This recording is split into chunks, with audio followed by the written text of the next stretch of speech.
Ինչպես արդեն հայտնել ենք, փոքրիկ Տիգրանը դուրս է եկել տնից իր մեծ եղբոր 5 տարեկան, բայց համր երեխայի հետ։ Նրանք խաղացել են տան մոտակայքում, քայլել դեպի գյուղի ծայրամասը, որտեղ սկսվում է անտառը։ Բայց հետո միայն մեկ երեխան է վերադարձել տուն։ Տիգրանից ոչ մի հետք։ Եվ հենց այստեղ սկսվեց պատմություն, որը ցնցեց ոչ միայն Ծափաթաղը, այլ ամբողջ Հայաստանը։ Տիգրանի հորաքույրը Ազատությանը տված հարցազրույցում ասել է, որ երբ նրան հարցնում ենք որտեղ է Տիգրանը, ձեռքը տանում է կոկորդը։ Երևի վախեցրել են, մի բան տեսել է երեխեն, բայց չի կարողանում խոսել, չի կարողանում ասել ինչ է եղել։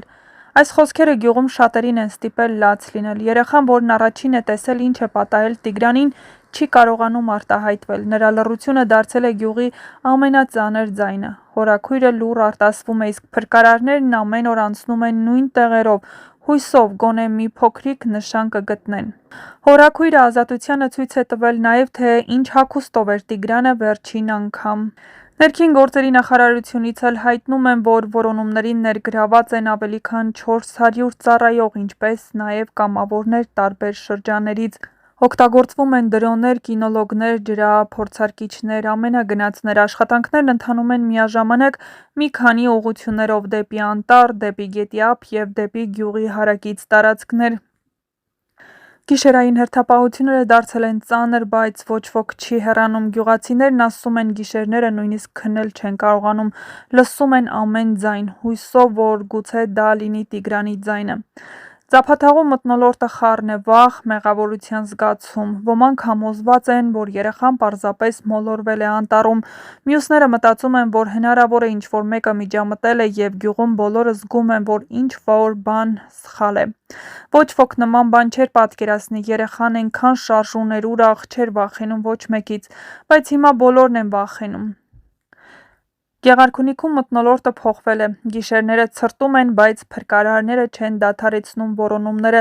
ամեն հողակտոր, ամեն ծառի տակը ստուգվում է, ամեն քար շրջվում է, գուցե մի նշան լինի Տիգրանից։ Գյուղի անկյունում մի բան է լսվում՝ «Տեր, Տիգրանին պահիր»։ Այդ անունը մաքուր, մանկական դարձել է աղոթք, հույս և հիշեցում, որքան փխրուն է կյանքը։ Ծափաթաղը սպասում է լուռ, բայց հավատով։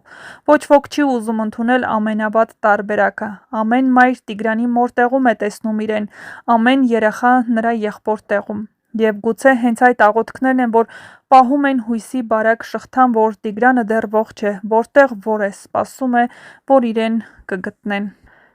Ստյոպա Սաֆարյանը ֆեյսբուքյան իր էջում գրել է. «Երբ մարմարիկցի 3-ամյա տղայի հոր մահվան մասին գրառում արեցի, այս մի ծանր դեպքը չկար։ Գրառումը շատ լայն տարածում գտավ։ Ինքս ինձ մխիթարում էի, թե գոնե մարդիկ դաս կքաղեն ու նման դեպքերում զուսպ հաշվենկատ կլինեն։ Ավաղ։ Մոր հորաքրոջ հետ լրատվամիջոցների հարցազրույցի առաջին իսկ կադրերից ակնհայտ երևում է, որ ընտանիքի բոլոր անդամները միջին ծանրության մտավոր խնդիր ունեն, ու նրանց վարքը նաև վշտին արձագանքելու առումով չի կարող մեզ ծանոթ նորմալը լինել։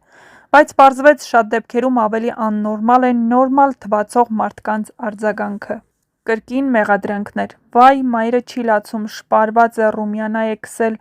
Ասես հարևանի երեխայի մասին խոսի, մատը խառն է, իսկ ինչ էիք սպասում խնդիրներ ունեցող կնոջից։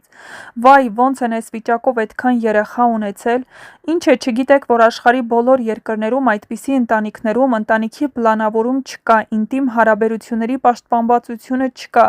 Ի վերջո այդպիսի երեխաներն են մեծանում գյուղին նախրապան դառնում, սևագործ, աշխատուժ դառնում, ոչ թե Երևան ասպիրանտուրա սովորելու եկածը։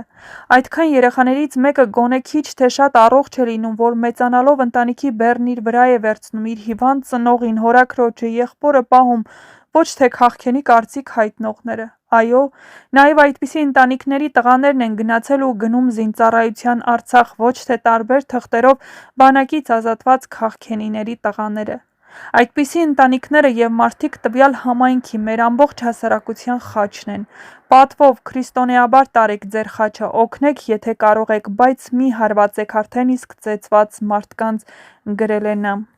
Ավելի վաղ Ստյոպա Սաֆարյանը գրել էր. «Համացանցում սգում են մարմարիկում կորած և ապա ջրախեղտ հայտնաբերված 2-ամյա Տիգրանի հոր Նորայրի մահը։ Մարդկանց սգալու անկեղծության մեջ չեմ կասկածում, միանում եմ բոլոր ցավակցական խոսքերին, աղոթքներին, բայց հիշում եմ, թե ինչպես ամիսներ առաջ Հազարներով մարդիկ առանց գիտակցելու սեփական խոսքի հնարավոր ազդեցությունը հենց այս ընտանիքի անդամների համար քննարկումներում երբեմն անկաշկանդ ու սուր քննադատության էին ենթարկվում նաև ծնողներին, որ ուշադիր չեն եղել երեխայի նկատմամբ։ Տեղից էլ տղամարդու վիճակը ծանրագույնն էր։ Երեխայի անհետանալուց րոպեներ առաջ վերջին տեսնողը նա էր եղել։ Ինչ գիտենք, թե նրանց տան պատերի ներսում ով և ում է մեղադրել, որ ուշադիր չի եղել։ Ինչ գիտենք, թե ֆեյսբուքյան մեկնաբանություններում գրված այդ հանդիմանանքները ինչպես են սնուցել այդ ամենը։